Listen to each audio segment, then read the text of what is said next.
आज के इस गहरी चर्चा में हम 7 अप्रैल की उस रिपोर्ट को देखने वाले हैं जिसने मणिपुर में चल रहे तनाव की पूरी तस्वीर ही बदल कर रख दी है। बिल्कुल। और ये जो हुआ है ना, वो कोई साधारण झड़प या पारंपरिक दंगा नहीं है। हाँ, विष्णुपुर जिले के थ्रोंगलाओबी गांव में मंगलवार सुबह जो हुआ वो सच में हैरान करने वाला था।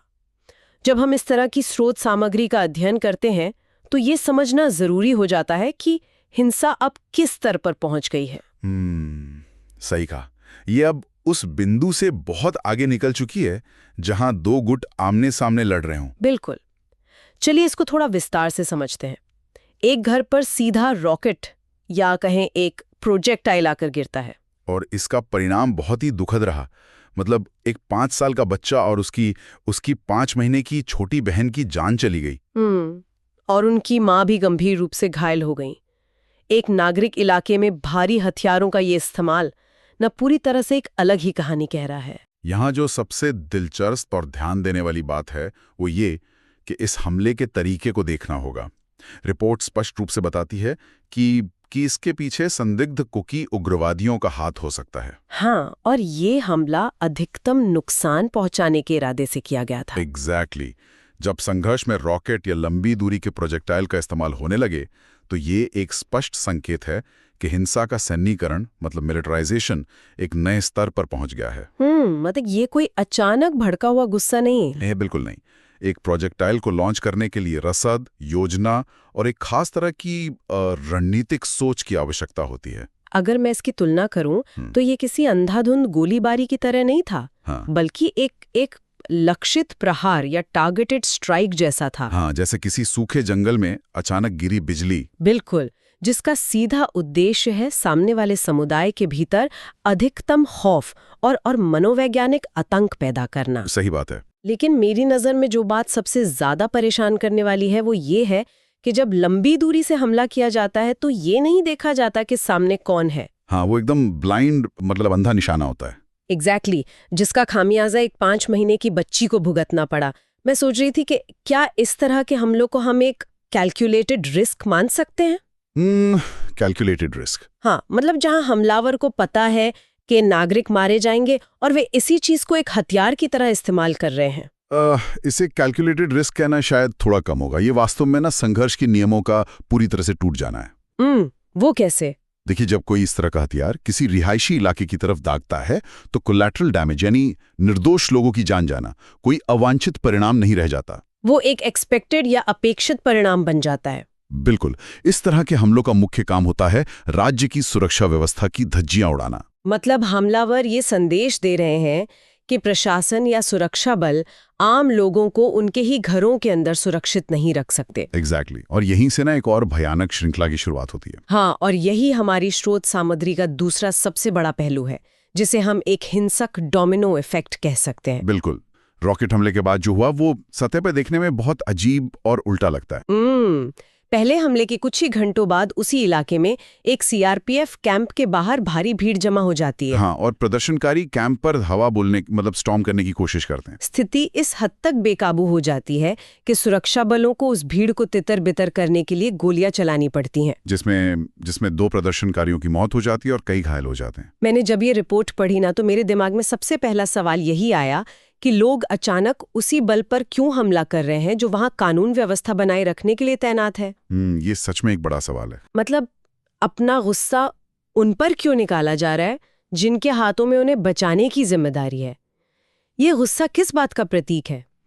देखिए, सतही तौर पर यह सच में बहुत अतार्किक या इलॉजिकल लगता है। सुरक्षा बलों पर हमला करना खुद को और ज्यादा असुरक्षित बनाने जैसा है। हाँ, बिल्कुल। लेकिन अगर हम संघर्ष वाले क्षेत्रों के सामूहिक मनोविज्ञान मतलब कलेक्टिव साइकोलॉजी का विश्लेषण करें तो ये एक जानी मानी प्रतिक्रिया है जिसे हम नी जर्क रिएक्शन कहते हैं। नी जर्क रिएक्शन। हाँ, जब कोई समुदाय इस तरह के क्रूर हमले का शिकार होता है, खासकर जब उनके बीच के छोटे बच्चे मारे जाते हैं, तो उनके भीतर सदमा और असुरक्षा की भावना चरम पर होती है। बिल्कुल सही।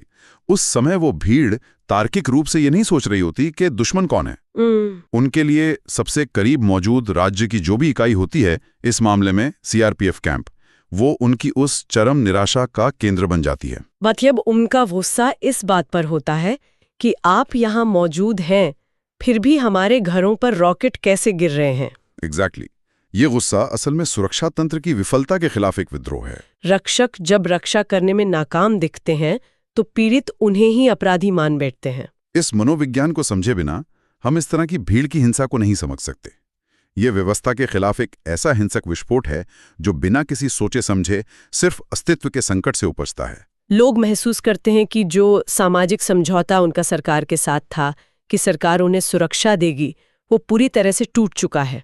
और विडंबना देखिए कि सुरक्षा की मांग से उपजे इसी गुस्से ने एक और हिंसक टकराव को जन्म दिया, जिसके परिणाम स्वरूप और ज्यादा जाने गई। ये एक ऐसा दुष्चक्र है जहां हिंसा ही हिंसा को ईंधन दे रही है। बिल्कुल। इस पूरे घटनाक्रम में ना एक और पहलू है जो इस दुष्चक्र को लगातार हवा दे रहा है, और वो है भूगोल, ज्योग्राफी। हाँ, ये बहुत जरूरी पॉइंट है। यहाँ आकर ये विषय सच में बेहद रोचक हो जाता है। जब हम रिपोर्ट में थ्रोंगलाओबी गांव की लोकेशन देखते हैं तो ये समझना मुश्किल नहीं है कि ये इलाका इतना संवेदनशील क्यों है। हाँ, ये बिष्णुपुर जिले में स्थित है, ठीक उस जगह जहां संवेदनशील पहाड़ी घाटी सीमा या कहें हिल वैली फ्रिंज शुरू होती है। ये इलाका चुराचांदपुर के ऊंचाई वाले क्षेत्रों के बेहद करीब है, जहां पिछले कुछ महीनों में लगातार तनाव देखा गया है। अगर हम इसे एक बड़ी तस्वीर से जोड़कर देखें तो यह स्पष्ट हो जाता है। अगर इस भूगोल को एक उपमा के जरिए समझा जाए तो ये किसी जियोलॉजिकल फॉल्ट लाइन की तरह है। एक फॉल्ट लाइन। हाँ, जैसे पृथ्वी की दो विशाल चट्टानें जहां आपस में टकराती हैं, वहां सबसे ज्यादा भूकंप आते हैं। ठीक उसी तरह ये सीमा वो रेखा है जहां मैदानी और पहाड़ी इलाकों का सारा तनाव आकर केंद्रित हो जाता है। या इसे एक प्रेशर कुकर भी कह सकते हैं। इस फॉल्ट लाइन वाले भूगोल का ना एक बहुत बड़ा रणनीतिक असर होता है। वो कैसे? सैंड नजरिए से देखा जाए तो ऊंचाई हमेशा एक प्राकृतिक लाभ देती है। जो बल या समूह पहाड़ों पर स्थित है, उसके पास नीचे घाटी की तरफ देखने और हमला करने की एक स्पष्ट बढ़त होती है। हाँ, ये तो है। जब त्रोंगलावी जैसे सीमांत गांवों पर हमले होते हैं तो वे नीचे घाटी में होने के कारण बहुत आसानी से निशाना बन जाते हैं। और दूसरी तरफ सुरक्षा बलों के लिए नीचे से ऊपर की तरफ किसी हमले को रोकना या उन हमलावरों को घने जंगली और पहाड़ी इलाकों में खोजना बेहद मुश्किल होता है। तो इसका मतलब है कि सिर्फ राजनीतिक या जातीय तनाव ही इस समस्या की जड़ नहीं है। नहीं, बिल्कुल नहीं। बल्कि ये पूरा इलाका भौगोलिक रूप से ही एक युद्ध के मैदान की तरह तैयार हो चुका है, जहां एक पक्ष के पास स्थायी सामरिक बढ़त है। सही कहा। लेकिन इसी भौगोलिक और जातीय बंटवारे के बीच एक ऐसी खबर सामने आई है जो पारंपरिक धारणाओं को चुनौती देती है। वो क्या? रिपोर्ट में एक बहुत ही अहम बात दर्ज है। विभिन्न जनजातीय समूह ने इस रॉकेट हमले की कड़ी निंदा की है। हाँ, और उन्होंने राष्ट्रीय जांच एजेंसी यानी NIA से इसकी जांच कराने की मांग भी की है। अब अक्सर ये देखा जाता है कि इस तरह के जातीय संघर्षों में समुदाय हर हाल में अपने पक्ष का बचाव करते हैं। हाँ, चाहे वो कुछ भी करें। तो क्या NIA जांच की ये मांग महज एक राजनीतिक दिखावा है ताकि अंतर्राष्ट्रीय या राष्ट्रीय स्तर पर अपनी छवि बचाई जा सके? मुझे लगता है कि इसे सिर्फ एक राजनीतिक दिखावा या PR स्टंट मान लेना इस घटना की गहराई को कम आंकना होगा। ऐसा क्यों? देखिए, जब हिंसा का स्तर इतना गिर जाए कि एक 5 महीने की बच्ची की जान चली जाए तो किसी भी समुदाय के भीतर ना एक मनोवैज्ञानिक रेखा खींच जाती है। मतलब एक मॉरल बाउंड्री। हाँ, जनजातीय समूहों द्वारा NIA जांच की मांग करना ये दर्शाता है कि कुकी उग्रवादियों पर जो संदेह जताया जा रहा है उससे आम जनजातीय नागरिक खुद को पूरी तरह से अलग करना चाहते हैं। वो ये संदेश दे रहे हैं कि मासूम बच्चों की हत्या उनके राजनीतिक या सामाजिक संघर्ष का हिस्सा नहीं हो सकती। एग्जैक्टली। ये एक बहुत ही मजबूत संकेत है कि संघर्ष के भीतर भी एक नैतिक सीमा मौजूद है। ये साबित करता है कि कोई भी समुदाय एक जैसा या मोनोलिथ नहीं होता जब वे एक राष्ट्रीय एजेंसी से निष्पक्ष जांच की मांग करते हैं। तो इसका अर्थ है कि वे भी चाहते हैं कि इस कृत्य को अंजाम देने वाले असली अपराधियों की पहचान हो और उन्हें सजा मिले। बिल्कुल, ये एक तरह का आंतरिक सुधार या अपने ही चरमपंथी तत्वों को खारिज करने का प्रयास है। और ये बहुत जरूरी है कि इस तरह की मांगों को गंभीरता से लिया जाए। हाँ, क्योंकि यही वो जगह है जहां से भविष्य में किसी भी तरह के संवाद या शांति की उम्मीद बन सकती है। ये एक बहुत ही महत्वपूर्ण विश्लेषण है, क्योंकि ये उस धारणा को तोड़ता है जहां हम पूरे के पूरे समुदायों को एक ही रंग में रंग देते हैं। सही बात है। अब जब जमीन पर ये सब हो रहा है, रॉकेट दागे जा रहे हैं, भीड़ सुरक्षा बलों के कैंपों पर टूट पड़ रही है और भौगोलिक फॉल्ट लाइंस पर लगातार तनाव बना हुआ है, तो प्रशासन क्या कर रहा है? हाँ, तो इस सब का आखिर क्या मतलब निकलता है? रिपोर्ट के अनुसार प्रशासन ने स्थिति को बेकाबू होने से रोकने के लिए बहुत सख्त कदम उठाए हैं। जैसे कि 5 घाटी जिलों में अनिश्चितकालीन कर्फ्यू लगा दिया गया है। ये जिले हैं इम्फाल ईस्ट, इम्फाल वेस्ट, बिष्णुपुर, काचिंग और थौबल। इसके अलावा मुख्यमंत्री वाई खेमचंद सिंह ने डीजीपी और सीआरपीएफ और बीएसएफ के बड़े अधिकारियों के साथ उच्च स्तरीय सुरक्षा बैठकें की हैं। पहाड़ी इलाकों में निगरानी और सर्च ऑपरेशन के लिए अतिरिक्त बल भेजे गए हैं।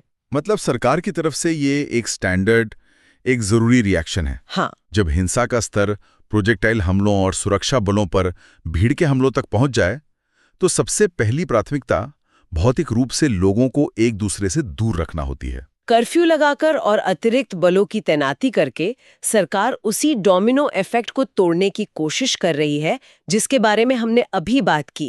बिल्कुल। मुख्यमंत्री स्तर पर हो रही सुरक्षा बैठकें ये दर्शाती हैं कि राज्य के उच्चतम स्तर पर इस बात का एहसास है कि ये कोई मामूली कानून व्यवस्था की समस्या नहीं है। ये एक पूर्ण पैमाने पर सुरक्षा संकट है जिसे तुरंत रोकना होगा। एग्जैक्टली। लेकिन यहाँ एक बहुत बड़ा कैच है। रिपोर्ट का एक और हिस्सा है जो इस पूरे संकट के एक बिल्कुल नए आयाम को खोलता है। ये एक बहुत ही महत्वपूर्ण सवाल खड़ा करता है। सरकार और पुलिस को सिर्फ जमीन पर गश्त नहीं लगानी पड़ रही है, उन्होंने फेक न्यूज और उन असत्यापित सोशल मीडिया वीडियो के खिलाफ सख्त चेतावनी जारी की है। हाँ, जिनमें यह दावा किया जा रहा था कि सुरक्षा बलों ने शांतिपूर्ण प्रदर्शनकारियों को मारा है। ये देखकर मुझे लगता है कि प्रशासन ने 5 जिलों की भौतिक सीमाओं को तो कर्फ्यू से सील कर दिया, लेकिन उन डिजिटल सीमाओं का क्या, जो हर इंसान की जेब में स्मार्टफोन के जरिए खुली हुई है? यही तो आज के समय की सबसे बड़ी चुनौती है। अगर लोगों के दिमाग में फेक न्यूज के जरिए दंगा भड़काया जा रहा है, तो सड़कों पर सन्नाटा होने से जमीनी हकीकत पर कितना फर्क पड़ेगा? आज के समय में प्रशासन को 2 मोर्चों पर लड़ना पड़ रहा है, एक तरफ असली हथियारों से और दूसरी तरफ स्मार्टफोन से फैलने वाली अफवाहों से। ये आधुनिक दौर के संघर्षों की सबसे भयानक सच्चाई है। इसे हम इंफॉर्मेशन वॉरफेयर या सूचना युद्ध कहते हैं। हाँ। जब किसी भी समुदाय में पहले से ही इतनी असुरक्षा और गुस्सा भरा हो, तो एक झूठा वीडियो या भ्रामक दावा आग में घी का काम नहीं करता, बल्कि वो खुद एक बम बन जाता है। जिस वीडियो में ये दावा किया गया कि सुरक्षा बलों ने शांतिपूर्ण प्रदर्शनकारियों को मारा, भले ही वो पूरी तरह से असत्यापित हो, वो उस भीड़ के गुस्से को जस्टिफाई या सही ठहराने का काम करता है, जिसने सीआरपीएफ कैंप पर धावा बोला था। और सबसे खतरनाक बात यह है कि सोशल मीडिया के एल्गोरिदम इस तरह के भड़काऊ कंटेंट को उस सच से कहीं ज्यादा तेजी से फैलाते हैं जो बाद में पुलिस या प्रशासन द्वारा जारी किया जाता है। बिल्कुल। जब तक कोई आधिकारिक खंडन आता है, तब तक नुकसान हो चुका होता है। सूचना का ये असम्मित या कहें एसिमेट्रिकल प्रवाह किसी भी शांति बहाली के प्रयास को रातों रात खत्म कर सकता है। प्रशासन को अब 2 बिल्कुल अलग-अलग मोर्चों पर एक साथ लड़ना पड़ रहा है। एक मोर्चा वो है जहां उन्हें असली हथियारों और भौगोलिक चुनौतियों से निपटना है, और दूसरा मोर्चा वो है जहां उन्हें लोगों की धारणाओं और डिजिटल झूठ से लड़ना है। और अक्सर ना ये दूसरा मोर्चा पहले वाले से ज्यादा चुनौतीपूर्ण साबित होता है, क्योंकि किसी अफवाह को गिरफ्तार नहीं किया जा सकता और न ही किसी फेक न्यूज पर गोलियां चलाई जा सकती हैं। एग्जैक्टली। अगर हम आज के इस पूरी गहरी चर्चा के निष्कर्ष को देखें, तो हमारे सामने एक बेहद जटिल और परेशान करने वाली तस्वीर उभरती है। हमने शुरुआत की एक ऐसे रॉकेट हमले से जिसने एक 5 साल के लड़के और उसकी 5 महीने की बहन की जान ले ली, जो इस बात का प्रतीक है कि यह हिंसा अब किस खतरनाक स्तर पर पहुंच गई है। हाँ, और हमने देखा कि कैसे इस हमले ने उस खौफनाक डोमिनो इफेक्ट को जन्म दिया, जहां एक डरी और गुस्साई भीड़ ने अपनी ही रक्षा के लिए तैनात सीआरपीएफ जवानों पर हमला कर दिया, जिससे 2 और जानें गईं। हमने बिष्णुपुर और चुराचंदपुर की उस भौगोलिक फॉल्ट लाइन को समझा जो इस तनाव को रणनीतिक रूप से लगातार बनाए रखती है। साथ ही जनजातीय समूहों द्वारा एनआईए जांच की मांग हमें ये दिखाती है कि इस अंधेरे में भी न्याय और जवाबदेही की एक उम्मीद बाकी है। और अंत में हमने समझा कि कैसे मुख्यमंत्री और प्रशासन के कर्फ्यू और अतिरिक्त बलों की तैनाती के प्रयास उस फेक न्यूज और डिजिटल अफवाहों की सुनामी के आगे कितने चुनौतीपूर्ण साबित हो रहे हैं। इन सभी स्रोतों का समग्र विश्लेषण हमें ये बताता है कि ये सिर्फ एक क्षेत्र विशेष का संघर्ष नहीं रह गया है। ये शासन, भूगोल, सैन्य रणनीति और डिजिटल सूचना प्रवाह का एक ऐसा उलझा हुआ जाल है जिसे सुलझाने के लिए सिर्फ बल प्रयोग ही काफी नहीं है। बल्कि एक गहरी मनोवैज्ञानिक और सामाजिक समझ की भी जरूरत है। और यहीं पर आज के स्रोतों पर आधारित एक विचार मन में उठता है, जो शायद इन रिपोर्टों की पंक्तियों के बीच छिपा है। वो क्या? जब किसी भौगोलिक रूप से अत्यंत संवेदनशील क्षेत्र में आधुनिक मारक हथियार जैसे रॉकेट और डिजिटल दुनिया की रफ्तार से फैलने वाली फेक न्यूज़ एक साथ मिल जाते हैं, तो एक बहुत बड़ा सवाल खड़ा होता है। क्या दशकों पुराने पारंपरिक शांति निर्माण के तरीके और सड़कों पर फ्लैग मार्च या कर्फ्यू जैसी व्यवस्थाएं इस नए युग में पूरी तरह से अप्रासंगिक या ऑब्सोलीट होती जा रही हैं? ये वाकई सोचने वाली बात है। जब हिंसा का स्रोत पहाड़ों की ऊंचाइयों पर और नफरत का स्रोत फोन की स्क्रीन पर हो, तो क्या भविष्य के इन संघर्षों को सुलझाने के लिए हमें पूरी तरह से नए और अलग तरीकों की खोज नहीं करनी पड़ेगी? बिल्कुल। ये एक ऐसा सवाल है जिस पर गहराई से विचार करने की जरूरत है।